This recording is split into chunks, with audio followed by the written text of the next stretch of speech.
Hey guys, welcome back to Fairy's Corner. It's Emily here, and today I'm going to be showing you guys my February wrap up. I am always late with these videos, but please subscribe, like this video, comment down below. All of my social links are down in the description box below, as well as my Amazon wishlist if you would like to gift me a book. Now, in my February TBR, I was like, yeah, I do not think I'll be getting to all of these books, and I 100% think I'm going to be in a reading slump in February. And that's partially true. At the end of February, I didn't really have motivation to read, but I think I'm out of that now. But in February, I did even better than January. In January, I read 9 books, and in February, I read 10 books, which a lot of people, that's nothing to them, but for me, I average about 5 books a month.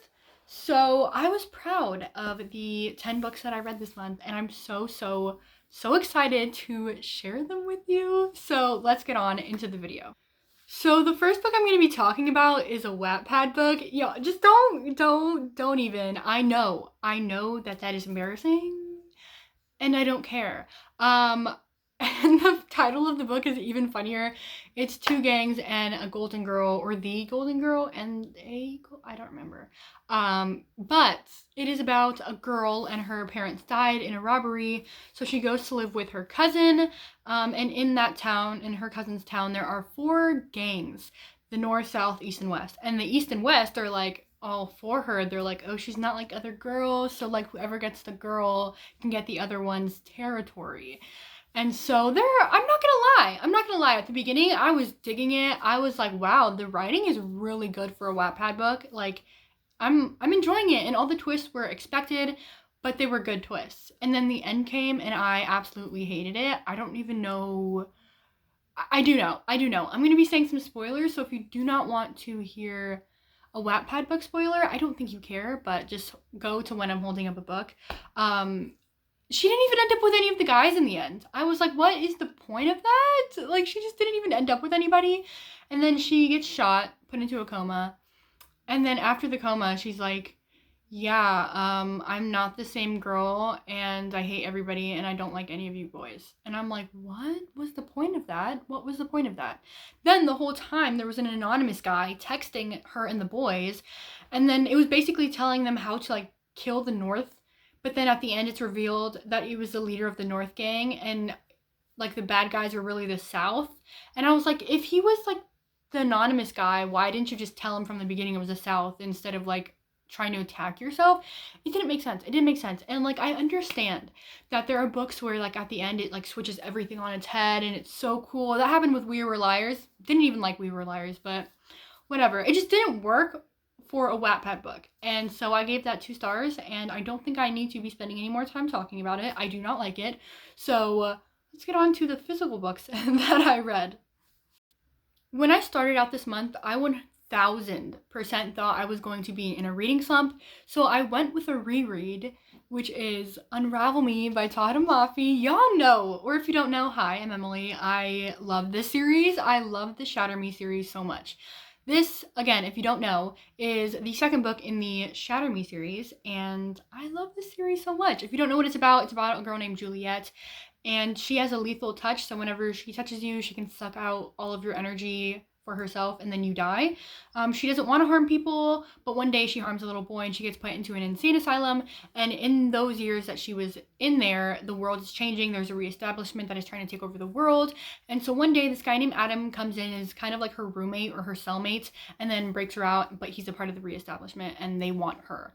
So there's a love triangle in here. I love it so much. It was so good. I was so excited to continue because the first book, Juliet, is a bit annoying, and we know that book is just not the best, but oh my gosh, we got so much in here that I was just so excited for. We got to see more of her and Adam's relationship. We got to see more of her and Warner's relationship.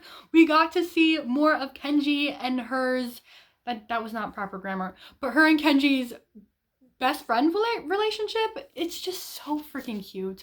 I loved it. And just, we see in this book her finally, or sort of, becoming her own person and not being dependent on anybody. Kenji really went in and was like, yeah, shut the heck up. We get it that you've been through some shit or crap. Sorry. We get that you've been through some crap, but so have we. So shut the heck up. And I just loved it so much. I gave this book a 4 stars, and I will always love the series. I will reread it again and again and again. This is like my 4th time rereading this, or like 5th time. 5th time. So after I reread this book, I was like, I have to reread Ignite Me. Ignite Me is just my favorite. This is everybody's favorite. If you talk to anybody that has read this series, this is just perfection. It's so good. We finally see Juliet be completely independent, love that side of herself, embrace her powers, embrace who she is, and her and Warner, I love them so much. Her and Warner, it's just like the best thing. And in this book, this is when her and Kenji's best friend relationship is just like at its peak. I love them so much. I love them so much. It's so freaking good. She is just badass in this book, and it's such a difference and contrast from the first book. I wanted to give this book a 5 stars because I've always given this book a 5 stars, no matter like whenever I've read it. It's just always been a 5 out of 5 stars. But this time I just couldn't give it a 5 stars. I don't know why. Okay, I do know why. I gave it a 4.5 stars, and it's usually because whenever I'm reading something, especially like a fight scene, I always take my time reading it. But this time in the fight scene, I was just, I don't know, I was like reading it fast, and I just wanted to get to the ending to see more of her and Warner. But the fight scene in this book, like the end fight scene, is pretty quick. It's resolved pretty quickly, and I feel like it would be done a lot better in a movie setting because we could like finally see everything. But it just got resolved really quickly, and since I was like reading it fast and I wasn't taking everything in like I was the first time, it was just fast, and I just didn't like the ending. Well, I liked the ending, but like it was just fast. I don't know if I'm making any sense, but I liked it still. I 1000% will reread this again in the future. I definitely want to get to the next book, which is Restore Me, which I have already read, so I guess it'd be another reread. But yeah, if you haven't read the Shatter Me series, do so. It's so freaking good and just so cute. Now, after I read Ignite Me, I just wanted to keep on with the dystopian romance theme. So I made a whole reading vlog about this, so I won't go too in depth, I hope. But I read the Selection series, the Selection, the Elite, and the One. These books I had DNF'd. Well, I read the first 2 books, and then I DNF'd the 3rd one, and so I reread them for a reading vlog. Please go check that out. It will be down in the description box below. And I gave the first book what did I give this? A 4 stars. I gave the second book a 4 stars as well, and then I gave the 3rd book a 3 stars. Take all of that with a grain of salt. 100%, these are not a literature masterpiece. 1000%, these are so bad. They are like so bad. As the books go on, they just keep getting worse and worse. But for like early 2000s dystopian romance, they did it well, and I appreciated it. If you don't know what these books are about, this is about a girl named America, and it's basically advertised as The Bachelor meets the Hunger Games. There are 8 districts, and the higher the number, the poorer you are.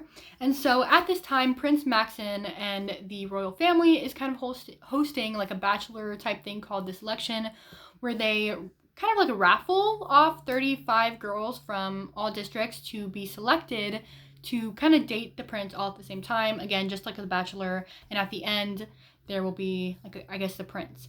So I mean the princess. Why did I say prince? I don't know. So the first book I liked. It was good. It was a fun time. The second book was less fun, but it was a ride. I don't know. The third book was the most conflicting for me because I liked their relationship the best in this book, but I hated America the most in this book because she was so frustrating. She had no communication skills, and I honestly just wanted to slap her. I don't know, but yeah, that's it. I don't know. It just keeps getting worse, and I will probably be giving these away.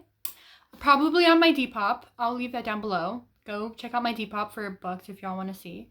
But yeah, on to the next book. Books, I guess. I'm in a weird mood today, guys. Like, I don't have a plan on what I'm going to be saying about each book like I usually do, so forgive me. But the next book is A Court of Thorns and Roses by Sarah J. Maas. A bunch of us on Bookstagram, I almost said Book Talk, were buddy reading this, sort of. And I was like, okay, we're going to buddy read this. And I had no idea what this was about. All I knew about this book was that it was a Beauty and the Beast retelling. And once I started reading it, I realized that it was about fairies as well. So this is about a girl named Feyre, and she lives in the human world because she's a human, but there is a fairy world called Prythian. And one day, while she's hunting to provide food for her family, she accidentally kills a fairy, and a fairy called Tamlin comes to kind of make her pay for killing a fairy. So she either has to die herself or live out the rest of her life in Prythian. So of course, she goes to live in Prythian because, like, why would she die? With the plan to escape and just go back to her family and take care of them, because without her, they would basically just be dead. Like, she's the one that provides for them. So this book, I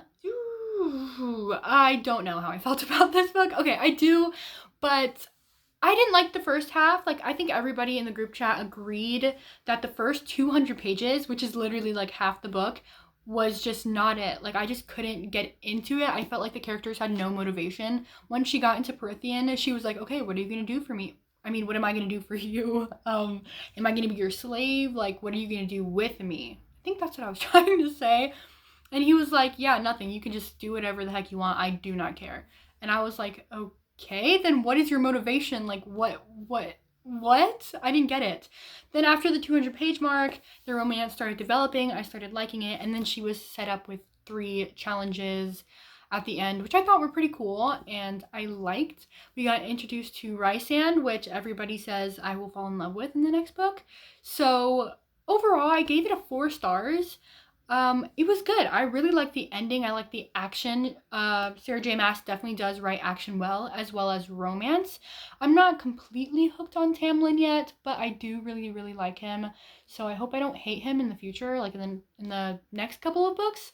But overall, I did enjoy it. And I am a little bit disappointed because of how much hype surrounded this book. However, everybody said that the second book, A Court of Mist and Fury, is the absolute best. So I bought that like 2 days ago and I'm about to read it. So let's see if I like that book. Check out my March wrap up to see if I like it. So next book. The next book that I read is The Bride Test by Helen Huang. This is the companion novel to The Kiss Quotient by Helen Huang, and I absolutely adored that book. That book I gave a 4.75 stars because the ending was a little bit rushed, and I'll get into that a little bit later because the ending of this book was also a little bit rushed. But this is about a guy named Kai, and he has autism or Asperger's, and he doesn't feel like he has feelings. He doesn't feel like he can grieve the right way or love the right way. And so his mom gets a little bit scared that he will never be in a romantic relationship, that he will never have children, and that she will never have no grandchildren. So she goes to Vietnam to find the perfect girl for him, and she finds Esme, who is half American and half Vietnamese.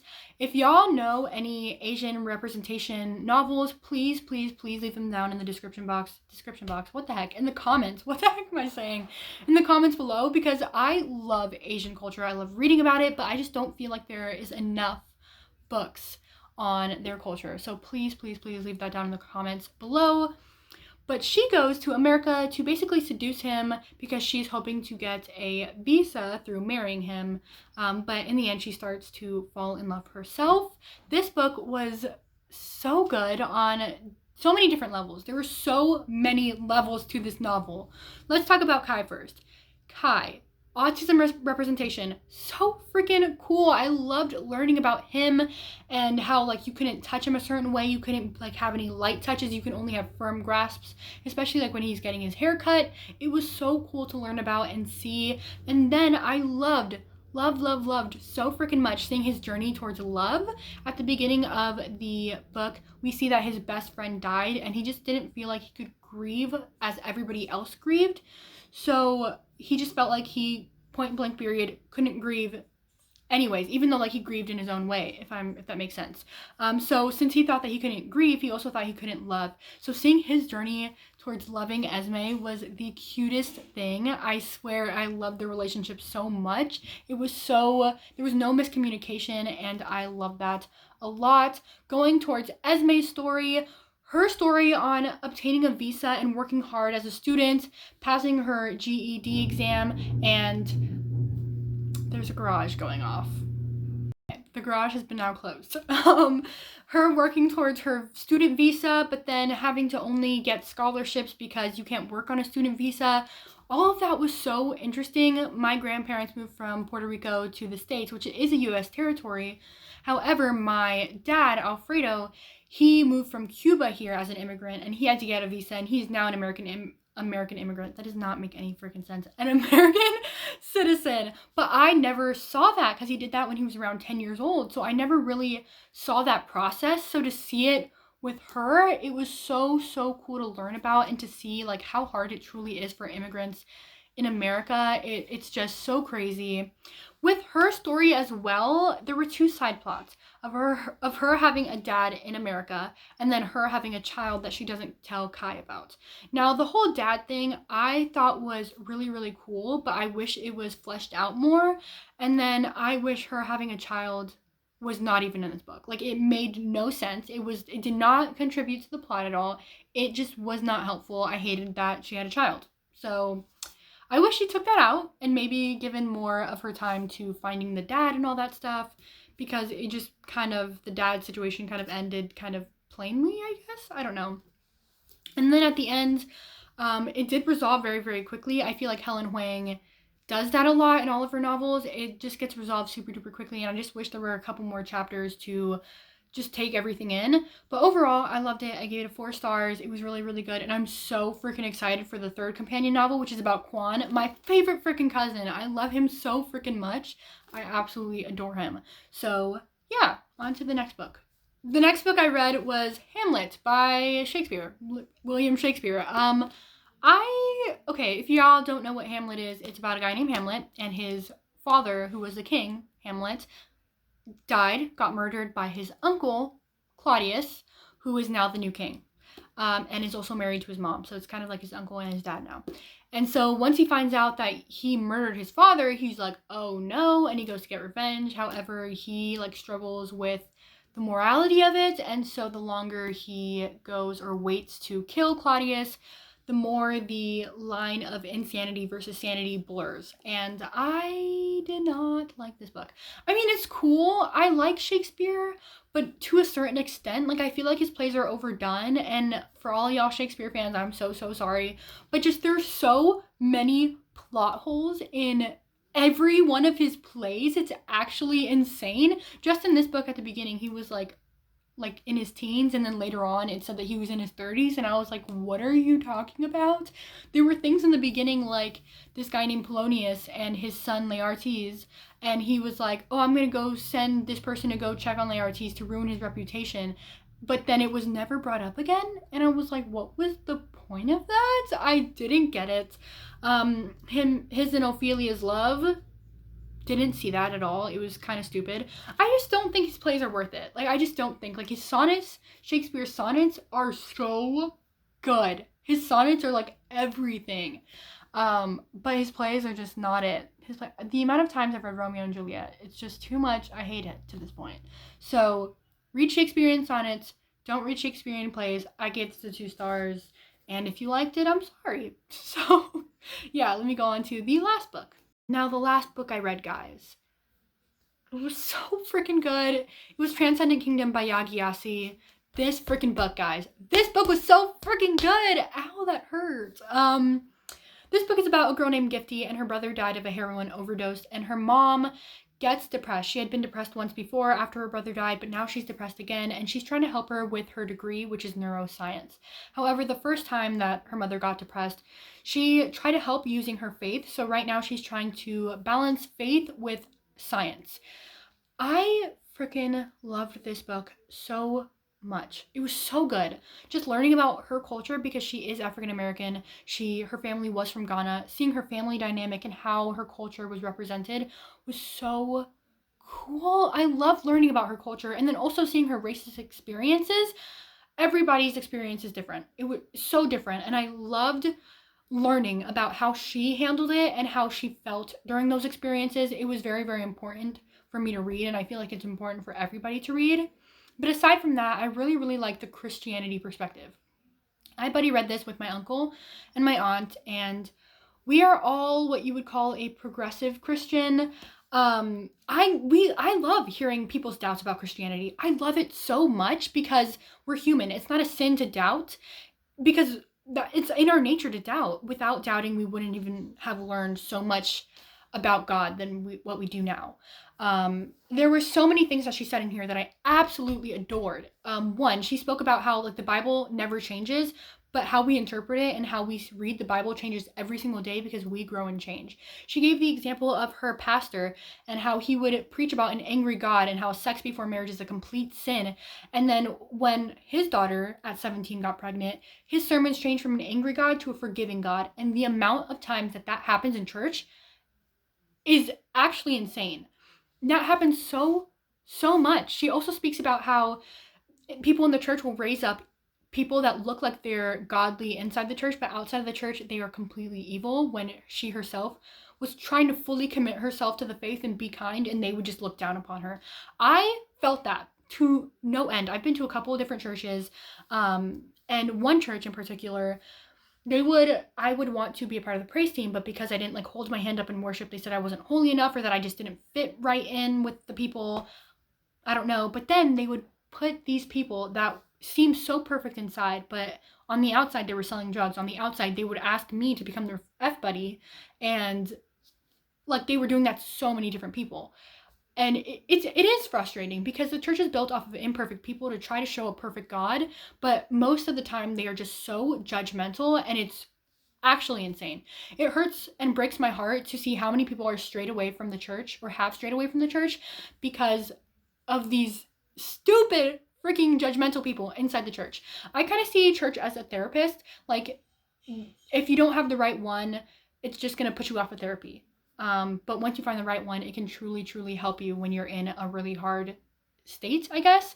If you don't believe in Christianity or just Christ in general, you do you. I don't know. But it was really, really cool to see her speak about that, as well as science versus faith, because a lot of people think that you have to either choose faith or you have to choose science, and that is completely 100% wrong. And what I believe is God created science so that humans can try to understand why or how he created us. Like in the book she said God created stars, or stars created us and God created stars. And that is so true. Like, people talk about zodiac signs and I'm like, well, God created stars, so if the stars tell us like what our zodiac sign is or like how we're gonna live our life, I mean, that kind of makes sense, you know? In my head it does. I don't know. But that was really cool to learn about as well. But I'm gonna get a little bit deep for a second. One reason why I really, really connected with this character was because I saw myself as Gifty and I saw my brother as her brother. This book not only focuses on how hard it is for an addict to quit, and in this case kill themselves because they couldn't quit, but it also shows how hard it is on the family. I 1000%, like in my lifetime, when I was in that situation, I was like, why am I so selfish? Like, it's so hard for him, and why am I saying it's so hard for me? Because he's going through so much. What am I going through? But in reality, it is extremely hard on the family of an addict, or just a family of a person abusing a substance. Gifty was the goody two-shoes. She was the good girl. She got good grades. She was so good in her faith. And that was literally me my whole entire life. And her brother was my brother, the rebellious one, the one that got tattoos, the one that abused substances. And it is hard for us, the little sister, to see their older brother going through something so hard. There was moments in this book where I was like, Gifty, I 1000% freaking percent understand how you feel. There was a moment in the book where she was saying how she was just staring at her brother and she was just looking at him, and he was like, Gifty, what are you looking at? And she was like, oh, sorry. And she like paid attention to church again. And that was literally me. Like, I would stare at my brother all the time. I would just stare at him and look at him 24/7 just to see that he was still there. He was still with me. And it just made me so happy just to look at him all the time. And I don't know, it was just crazy. And I'm so proud of my brother because unlike Gifty's brother, he has not killed himself. He is doing really well right now. He has a job. He has his own apartment back in Miami. I don't think he doesn't abuse substances as much as he did before, but he's doing really good. And I'm really freaking proud of him because it does end up like this sometimes. And it is really sad to see your brother wearing away. It's so heartbreaking. Because every day, just like in this book, she was like, I wish it was over already so that I wouldn't have to go through this. And then there were other times where she's like, he's better high than he is sober. And I 1000% freaking agreed with her on everything. It was so crazy to see myself in her. So yeah, I think I connected to it on that way, on that level. And I think that's why I gave it a 5 stars, because just her raw emotions just truly connected with me. And I loved it. I gave it a 5 out of 5 stars. It was so freaking good. Please pick this book up. It's not about religion is right. It's not about science is right. It's just her story. And it's a good one. It's such a good one. So sorry this video was so long, but thank you guys for watching. I hope you guys enjoyed this video. Please subscribe, comment down below, do whatever you want to do, and goodbye.